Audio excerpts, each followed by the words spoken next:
Hi, and welcome to another video from Building Performance Architecture's YouTube channel. It's where we share our experience and our knowledge from our years of practice in energy-related building quality assurance and quality control, which is our area of expertise. I'm Rob Hoskin, and I'm the principal of Building Performance Architecture. If you like this video, if you found it interesting, please smash the like button on your YouTube browser and consider subscribing to our channel. We're going to be putting more presentations up from our years of presenting on different topics, and we'll also be adding new content as we go along in our QA/QC drama series as well. So, getting on with this presentation, it's one that we gave at the Phius Con, which is a Passive House conference in October of 2021. It's called Passive Influence, Phius Plus and QA/QC Principles in Non-Residential Projects. At Building Performance Architecture, our mission is to greatly reduce building energy use and carbon emissions to speed the transition to a zero carbon economy. It's a big mission, so we'll never run out of work to make that mission happen. It's something that we can all get excited about and work on together. So we're excited about what we do here. And our purpose for our company is to help leaders of multifamily, commercial, and institutional building projects overcome quality control challenges and achieve project goals by providing expert hands-on solutions. All right. So the point of this presentation is basically how Passive House principles kind of extend into different types of work that we do. And one thing I think about Passive House is that once someone learns the great aspects that Passive House brings, it's like riding a bike. You don't forget it, you remember it, and it kind of comes into other things that you do, which has been the case for us, and it's enabled us to grow as a firm and do new and interesting types of work. So this slide shows part of a presentation that I did at the previous Passive House conference. It was on the same topic. It's basically about incorporating industry standard commercial commissioning practices into the Passive House QA/QC protocols, because there are things that are done outside of the Passive House system that are great to do for making sure buildings are built properly, that aren't yet part of Passive House. But that presentation was very technical in nature, and this slide kind of shows, okay, there are a lot of tables, there's a lot of information, different tests listed and stuff like that. But I think it maybe was a little bit too technical to be delivered well in a short period of time. So for this presentation, I decided I would do the same topic, but it would be more in story format and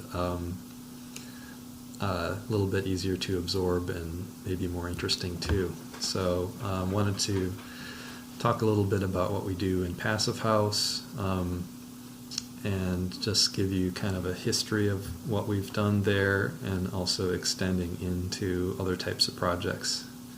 Then we'll get into some of the non-Passive House commissioning ideas. So what we're looking at right here is the first Passive House project that Building Performance Architecture ever did. A lot of people who are starting in Passive House start out, historically, the way it's worked is people generally have started out working on single-family homes, very small projects. But we got recruited as Passive House raters back in 2013 for this particular project, and it is a 24-unit apartment building, kind of a far cry from a single-family house. But with our experience in architecture and field verification, we were able to jump right into this kind of larger project. And actually, they did not yet have a multifamily QA/QC protocol for Passive House, so we actually kind of helped them develop that as we worked through this project. It's the Uptown Lofts, again a 24-unit apartment building in the Uptown neighborhood of Pittsburgh, and you can see on the lower right there, that is the Passive House plaque that it received when it got certification. And this was one of the first Passive House certified apartment buildings in the U.S. Soon after that, Phius developed the Phius Plus Verifier certification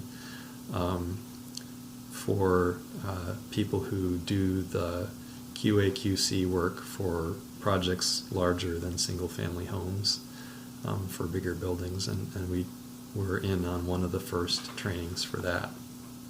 And we got that in 2015. Speaking of larger projects, this is the Second and Delaware project in Kansas City. At one point, it was the largest Phius targeted project in the country. It has 276 apartments in it.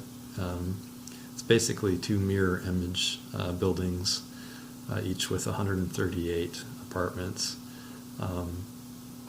So what happened with this project was that the person who got hired to verify it had experience in single family but not in multifamily, so they found us and called us to help basically organize and run the QA/QC process. And what we did with it was we confirmed with Phius exactly what all tests and inspections we had to do and how many of them we had to do to achieve proper sampling. And the spreadsheet that you see here kind of shows the level of complexity that was involved in planning it. So you see each different color there represents a different floor level of the building, and it has a list of all the apartments on that floor. And then we go and identify what tests and inspections we're going to do in the apartments and which apartments we'll do them in. The idea is to get a representative sample of apartment types and locations in the building tested so that we're covering a good representative sample. And the spreadsheet here is actually only showing half, one of the two mirror image buildings. So it was an interesting thing to set that up, and it was a good experience doing the testing of such a large, high-performance creature here. And this is on the way to getting fully certified, and it's looking pretty good. It passed all the tests. So some other Passive House projects that we did, some of our earlier ones. On the upper left is a library retrofit project, and on the bottom there is the lowest floor of this old converted high school building is a doctor's office, a community health care center that was going for Phius certification. So both of those are retrofits, and they did not quite get to the Passive House certification level of performance, but were really good learning processes for the team that learned some of the things that it takes to be able to get retrofits to perform to the passive house level. Then on the upper right is a duplex that was developed by a private couple who used the profits from selling half to help make the overall project more affordable, and they live in one of the two halves of the duplex. So as we gained experience from passive house verification, passive house really, one of the first principles of it is that you make the building envelope the most airtight, best insulated envelope that you can, and that enables you to reduce the amount of energy that has to be used by the active systems in the building.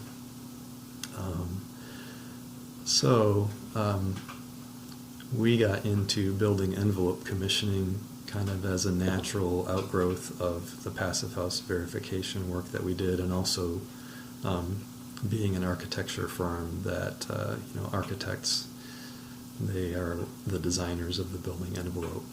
So it was a good fit for us, and got certification as building envelope commissioning providers from University of Wisconsin-Madison's program. And the first envelope commissioning project we did, again, continuing the pattern, was a gigantic project for the Chartiers Valley School District. On the right is a brand new middle school building, and on the left is their high school, which is an existing building, and they tore down part of it and then built back onto it, and also renovated a lot of the existing spaces. So about 260,000 square feet, somewhere around there total, and $80 million. We were involved doing design review and all the way through construction. It was a good project for us to cut our teeth on, obviously. Then another project that we got early on was for Carnegie Mellon University. This is the ANSYS Hall facility, and it is a maker space where engineering students make robots and things like that incorporate all the technology that they're developing at Carnegie Mellon. Not a very big building, but it is complex. It's kind of wedged in between and connected to existing buildings, and it even has this pathway. It's a major campus path that they didn't want to block off with the building, so they basically had the architect design the path cutting right through the building, and it's a pretty interesting feature. And with that not being a very big building, but what I like to say about it is that it contains a lot of the envelope conditions that we would ever see in any building of any size. And it's pretty complicated. So curtain wall, brick veneer, punched windows, green roofs, all kinds of things. This one was targeting LEED certification and got it. It's LEED Gold certified, and the envelope commissioning that we did helped it earn some points for that LEED certification. And I always say, beyond the points that it gets, it's not just about the points, it's really about making it a better building, and it is that as well. Another passive house project that we were able to do is another library. This is the Carnegie Library in the Carrick neighborhood of Pittsburgh. This is certified passive house from the PHI, Passive House Institute. So passive house certification incorporates envelope, and it also incorporates some mechanical system commissioning as well, which we did. This project integrated those into a high-performance building that got certified, and we're hearing that the staff and the people who use the building really like it a lot.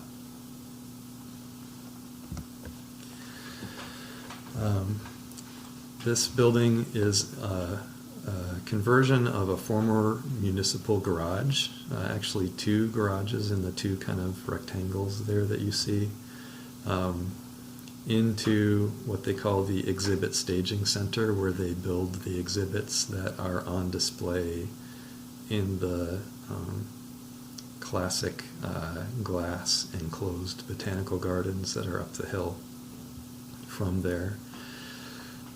Phips Conservatory has committed to making all of their buildings living building certified, which is probably the most stringent green building certification that is common out there. And for us, what that meant was primarily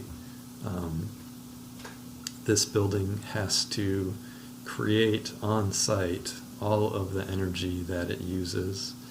And that is why building envelope performance becomes critical, because if you have an envelope that has air leakage or low insulation or thermal bridging, things like that, the building's going to need more energy to maintain the comfort conditions inside of it.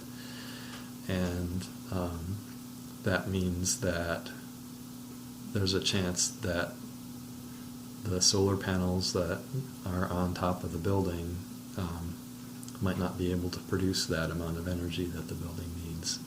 So we have to make sure that the building has an efficient envelope. And it did test out well. We actually got to do blower door testing on this building, even though it's not passive house.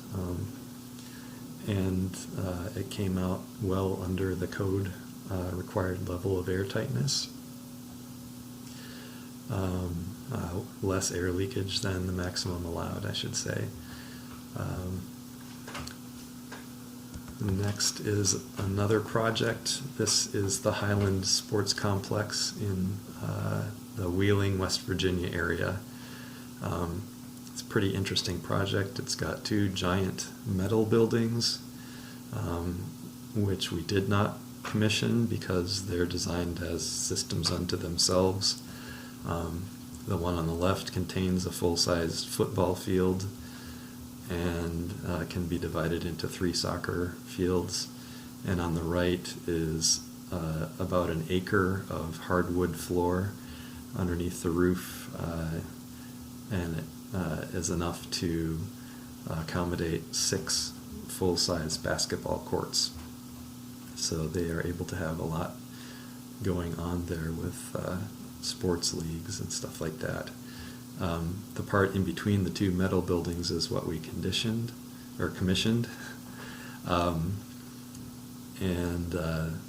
That has a cool area. There's a climbing wall. There's an arcade area, video arcade, and the tower that you see there. They hope eventually to put a zip line on that. So it's going to be a really great place. It already is. The architect was responsive to our design review and incorporated some details that helped save a lot of energy, which is great. Another client that we've been able to get for envelope commissioning is University of Pittsburgh Medical Center. That is the Pittsburgh region's largest employer, so it's a great client to have, and we like serving them. This project on the screen here actually is not one that we're working on, but it's a pretty cool one, so that's why I'm showing it. This is an addition of a whole new tower to their flagship hospital, Presbyterian Hospital, in the Oakland neighborhood of Pittsburgh. This will have building envelope commissioning done on it, most likely, and that will be a great project to do. We're working on a few other projects with UPMC at this time. And the largest project that we do have is the Pittsburgh International Airport's new terminal that is going for LEED certification, and again, the envelope commissioning will provide some points for that, and more importantly, will greatly enhance the quality and energy efficiency of the building envelope. And we've been able to be involved in this one from the design phase, and it's moving into construction right now, so we'll get to see it all the way through.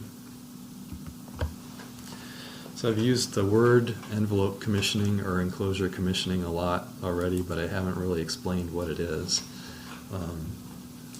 So enclosure commissioning, first of all, the building enclosure is the bottom level floor, all of the walls and the roof, basically every part of the outside of the building that separates indoors from outdoors. And what enclosure commissioning is a structured QA/QC program that verifies that a building's enclosure meets the owner's requirements when the building is done. Also, enclosure commissioning can be part of what's called total building commissioning that incorporates active systems like mechanical and electrical, as well as the envelope.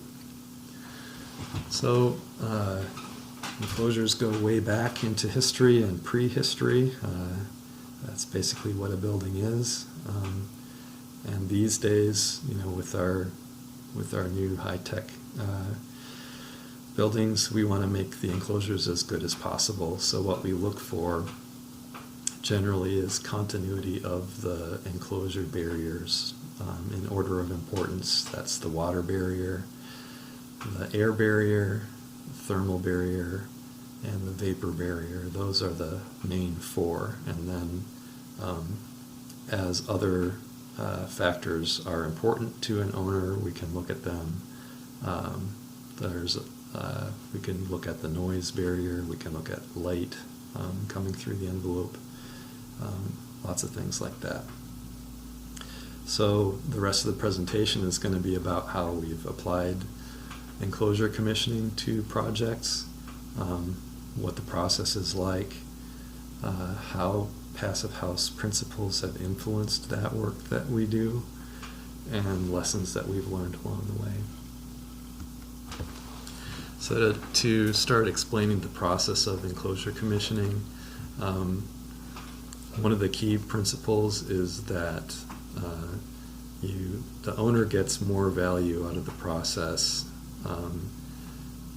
the earlier that the commissioning starts in the overall building delivery. So if you see this kind of a graph here, the owner gets the most value if the commissioning starts in pre-design.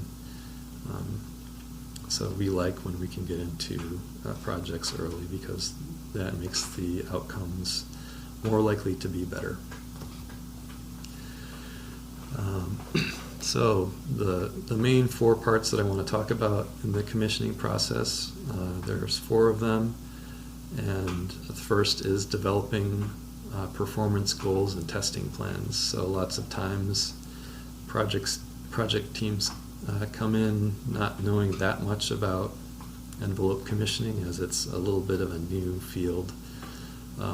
So we help them set goals for how well the building envelope needs to perform, and then also how the team will test the envelope's performance.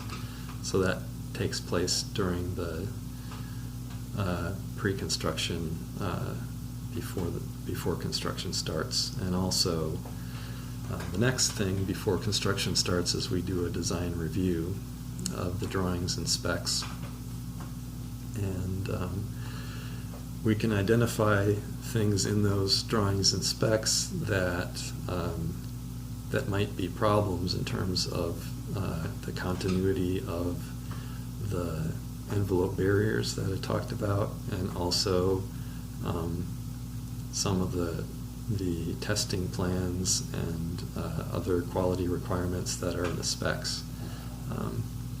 So we can identify issues and have the design team correct them to show the contractor a better way to build the building enclosure. Then as we move into construction, we start to do site visits, what you call field observations, to make sure that what's being built matches that optimized design that we helped the design team with. And if we find problems, we'll report on each problem or issue that we find. And we'll generate a written report. And just as important as that written report is communicating with the contractor on site to make sure that they're seeing what we see, and understanding what we see as the problem, and actually communication goes both ways, so they might be able to explain to us some of the reasons why it looks the way it looks, and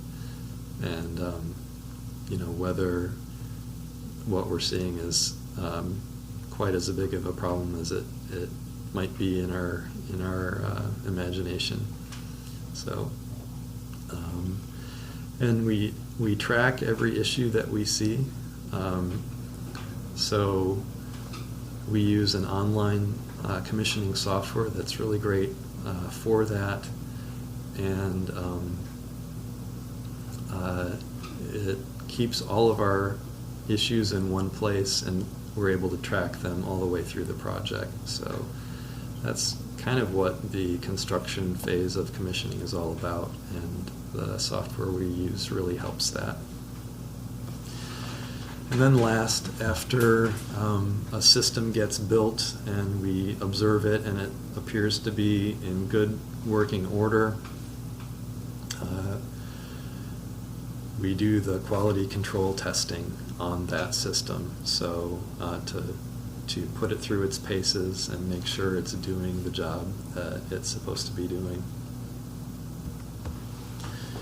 So talking a little bit about each of these steps in the process. This is a excerpt from an owner's project requirements document, and an example of one of the main things we often get asked is, well, what should we have as an air leakage target for this project? And the building code has a maximum allowable air leakage, but if a project is going for high performance, a lot of times they'll want to set a target that is more airtight than the building code requires. So we help them determine that based on what's achievable and what their goals are. Looking at specs for the design review, one of the first things we'll do is look in the technical spec sections for each envelope system that's installed, and we'll go straight to the field quality control article in that spec section. Field quality control says how the quality is going to be observed and tested. So one thing that often happens in spec writing is that the master spec format, which is common in the US, basically contains a whole pretty exhaustive list of inspections and tests that might be done on a certain envelope system. And the template contains this whole list, and it's the spec writer's job to keep or delete items in that list. And sometimes what happens is the architect leaves things in that they might not be 100% sure A, need to be in the project, or B, even exactly, well, what is this thing? What is this test or this quality assurance program? So one thing that we do is we consult with the architect and make sure that the project spec doesn't have anything in there that the owner and the architect aren't really committed to seeing done, because sometimes what happens is things get left in and they're not really intended to be done, and sometimes the contractors know that already, and so there's things in the spec that aren't going to be accounted for in construction. Well, that's not what we want to have happen in projects that get commissioned. So what we want to see is things that are in the spec get done to make sure that the building does what the owner needs it to do. One of the resources we use to develop testing plans is this ASTM standard. It's standard E2813, and it's the standard practice for building enclosure commissioning. And one of the cool things about that standard, in addition to talking about the process that would be required for commissioning following the standard, is also this pretty exhaustive list of building enclosure tests that can be done. And they categorize the tests from, here's the type of tests that you want to do for pretty much any basic level of envelope commissioning project. Here's this list of all the tests that you want to do for that type of project. And then they move on to categorizing some tests as, okay, so here's tests that you might want to do if you need enhanced quality control on certain things. So we use this to help develop the enclosure testing program. Another thing we do as a part of the design phase is we actually write an enclosure commissioning spec section ourselves that goes into the project manual. And that talks about what we're going to be looking at, kind of the general commissioning process and how communication is supposed to work, things like that. And also it contains the whole envelope testing program. So there's one spec section that has all of the envelope tests that are going to be done, rather than the contractor having to look all over in different parts of the project manual. And we also verify, this is where the verified envelope testing program goes, so we know that this is actually what is going to be done. So another aspect of the design review is reviewing the drawings, and what we do in the drawing review is mostly we just go through all of the envelope detail drawings in the architectural set. And so here what we're looking for is that continuity of those four main barriers that we talked about. And this detail is kind of an example of one that found multiple problems with. So it's a good example. Looking at the thermal barrier, there is a nice thick layer of insulation outside the framing and sheathing. So that's great, but when you look at a window system, that is also part of the thermal barrier. Actually, where the glass is where the best part of the window's thermal barrier is.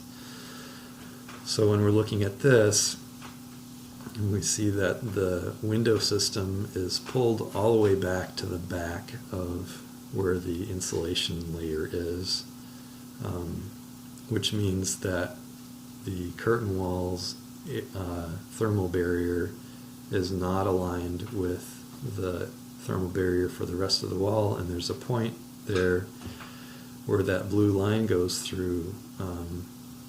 That is where there will be excessive heat transfer along the bottom, because there's really no insulation there along the bottom of that window system. So we also look for things like constructability. This drawing showed the sheathing, the gypsum sheathing wrapping into the curtain wall opening below the curtain wall, and that basically, that's just not the way curtain wall systems are built. You don't have gypsum sheathing in the opening itself.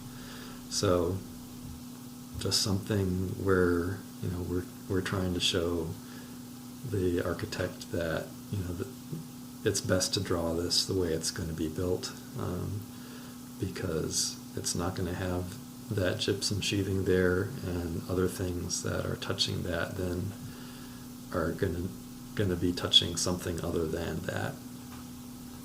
We show in this dashed blue line, that's the air barrier. We like the drawings to really clearly show where the air barrier is, because continuity of that is important. So here it wraps from the outdoor face of the sheathing, and that does wrap into the curtain wall opening.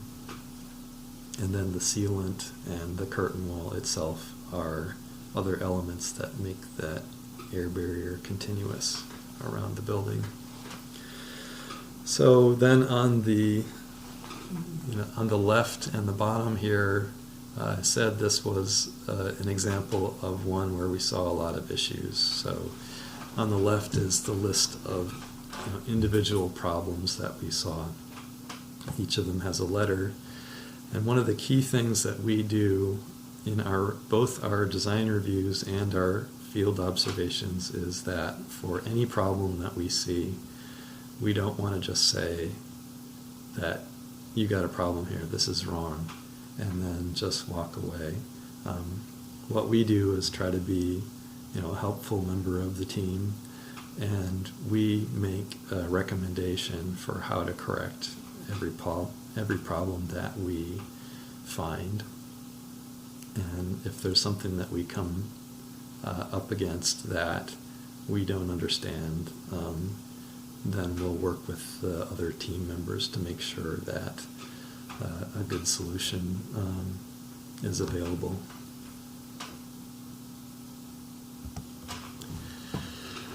So moving on to our field observations.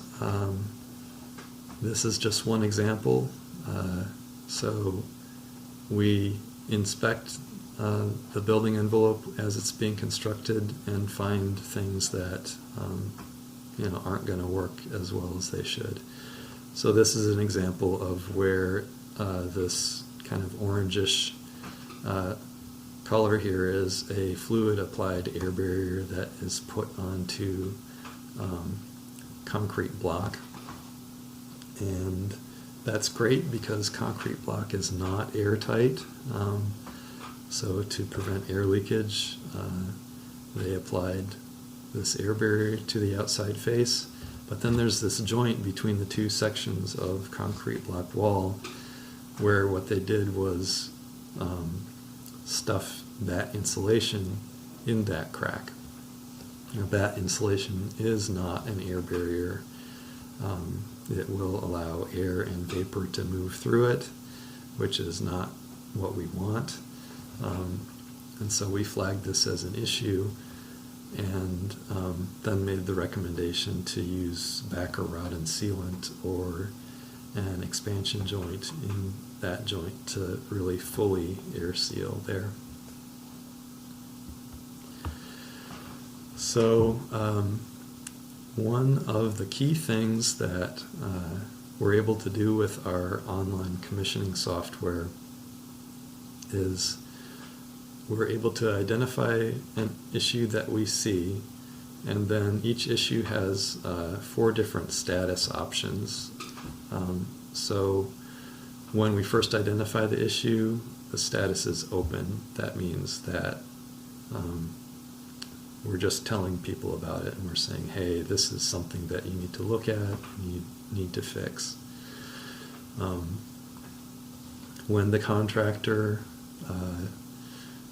says, okay, we're working on it, they can change the status to in progress, or we can change it to in progress if we see that they're working on it. When they say that they're done, they fixed it, it's great, they can change the status to pending, which means that we need to go there and look at it and confirm that it is fixed. And we, as the commissioning provider, are the only one who can change the status to closed and say, yes, this did get fixed and it's working the way it's supposed to work. And this system actually works for both construction issues and design review issues. So here's a little bit about envelope quality control testing. Just one example, the window spray test. So on the left is, you see a guy outside on a lift, and he has a hose with a calibrated spray nozzle spraying water at the curtain wall to make sure it doesn't leak. And the guy on the ladder inside has a flashlight, and he's able to look really close and make sure there's no little drops of water getting through. On the right is an example of where we did this test, and we did find a problem and provided that great value of enclosure commissioning where the problem gets fixed during construction. So on the bottom right, if you look through the glass there, you'll see a darker color on the floor of the inside of the building, which is where the water got through and made it wet. And so we needed to figure out what was going on, why was water getting through. And looking closely, we saw that the flashing underneath the window on the right, or on the upper right, the flashing had holes in it, which is not the way that flashing is supposed to be. So this is a plastic flashing, and we think what happened is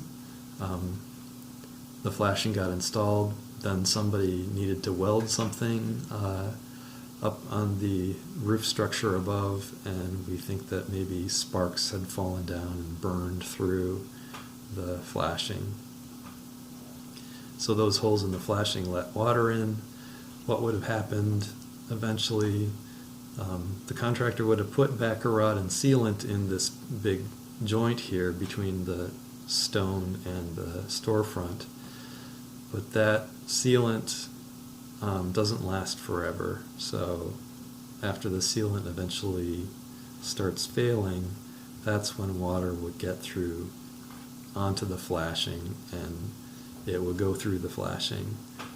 So instead of having a problem at some point in the future, and it's a problem that would be very difficult to fix because it's impossible to see exactly where the water is getting through, we got to fix it during construction while the contractor was still there, and the problem's not going to happen. A couple more enclosure tests. On the left is a joint sealant pull test to make sure the sealant is adhering to the substrates on both sides. maintaining that water seal and air seal. And on the right is a fluid applied air barrier applied over a surface of sheathing, and the testing agent is doing a adhesion pull test where there's a little disc of metal that's glued to the air barrier, and this device pulls on that disc and tries to pull it off the surface. And there's a force gauge there that measures how much force is being used to pull on that. And then when it finally does rip off, they record the amount of force that was needed. And there's supposed to be enough adhesion to withstand a certain level of pressure. That's the way it's written in the spec. So if your air barrier doesn't withstand that level of pressure, it may fail during the life of the building. It may not adhere, and if it's not adhered, it's not working as an air barrier. So that's why it's a good thing to test these things. Last, one of the tests we get to do on a lot of projects is infrared scan toward the end of construction. So here's an example of where we found an issue. It was not the only issue that we found in this project, but this is a pretty good illustration. So up on the top two images they're infrared, and the darker colors are cold, the lighter colors are warmer. So what we saw was this kind of dark area above a window, which was very cold. It was cold weather that day. So just walking through the building and seeing that, then went closer and got a closer view on the upper right, and we see there's this rectangular space above the window where it's just a lot colder than the rest. It's colder than the glass on the window. So looking at it closely on the bottom right, we see that there's a panel closing off the storefront or curtain wall area from the outside above the glass, but it doesn't have the insulating value of the glass. And what happens when warm air touches a cold surface? Same thing that happens on your glass of a nice glass of cold lemonade or iced tea or whatever, is that you get condensation on that surface. And that's something that you really, really don't want to happen on surfaces of building materials. So by finding this and pointing it out to the contractor, enabled them to fix it before they left the construction site, and prevented condensation problems that would have been a big pain to deal with after they left the site. So again, to just touch on the fact that if you take envelope commissioning and then you add mechanical, electrical, plumbing commissioning to it, that's when you get what we call total building commissioning. So you get a building that has a great envelope.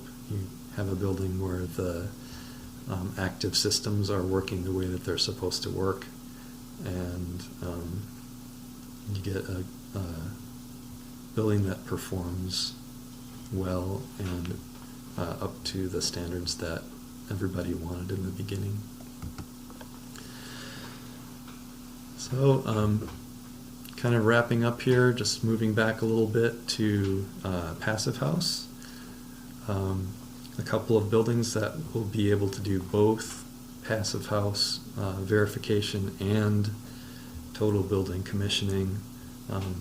These are in the uptown neighborhood of Pittsburgh again. This one here on the slide is an existing building where they're going to add on to it. It is a commercial office space. And then right across the street from that is a set of two buildings with a bridge connection between them that is mostly apartments. There will be 171 apartments in it and some commercial space on the ground floor. And when these get done, they'll be Passive House certified, so super energy efficient. They'll be commissioned so that the envelope will do what it's supposed to do. They won't have water leaks. They won't have air leaks. It'll be snug. It'll be great. One of the highest performing apartment projects that has ever been built in the city of Pittsburgh. So, to wrap things up, I just wanted to share something that Phius has put out on their social media.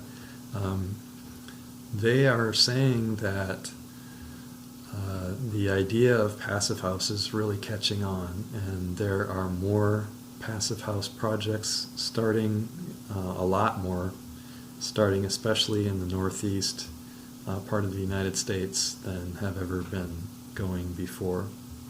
So they need Passive House verifiers. And if somebody wants to become a Passive House verifier, it can be a great stepping stone into larger projects like we've shown here, and also helps buildings be the best quality that they can be. So we encourage people to learn about it, and if you're interested, start looking into Passive House so you learn the best practices for energy efficiency, and you can branch out from there. So thanks for watching, appreciate it. If you liked what you saw and heard here, please hit that like button and subscribe to us. Like I said again, we'll be putting more presentations online and also have some new content coming out. So we appreciate your watching, and we'll see you again soon. Thanks.